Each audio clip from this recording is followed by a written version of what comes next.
मी जे सतत सांगतो की तुम्ही जिकडे जिकडे जाल तिकडे जास्तीत जास्त प्रमाणात तुम्ही मराठी भाषेचाच वापर केला पाहिजे, तर ती टिकेल, ती वाढेल. अहो, ही भाषा हेच आपलं अस्तित्व आहे. अन्न वस्त्र निवारा ही जितकी महत्वाची गोष्ट असते, तितकीच भाषा, अस्मिता या देखील तितक्याच महत्वाच्या गोष्टी आहेत. राज ठाकरे मराठीमध्ये बोलला की लगेच देश तुटायला लागतो. स्वतःची भाषा, स्वतःचं अस्तित्व, स्वतःचा स्वाभिमान, स्वतःची माणसं या सगळ्या गोष्टींवरती एक घट्ट पकड लागते आपली, तर पुढच्या गोष्टी टिकायला लागतात. ही महाराष्ट्राची सगळी अधोगती आपण ज्यावेळेला बघतो, काय पुढच्या पिढ्यांना आपण उत्तर देणार आहोत?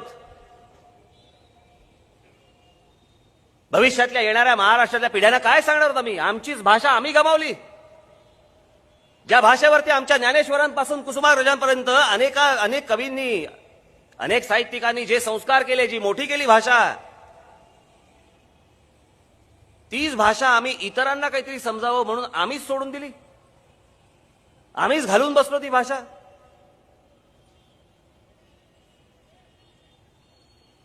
हे अस्तित्व कोणी टिकवायचं असतं? हे सरकारने टिकवायचं असतं. राज्यकर्त्यांनी या गोष्टी करायच्या असतात. पण आमच्याकडच्या राज्यकर्त्यांना आहे कुठे कणा? आला असाल बाहेरच्या प्रांतातनं, राहायचं असेल महाराष्ट्रामध्ये, तर मराठी संस्कृतीप्रमाणे राहिलं पाहिजे, मराठी माणसाच्या आदेशाप्रमाणेच तुम्हाला इथे राहिलं पाहिजे.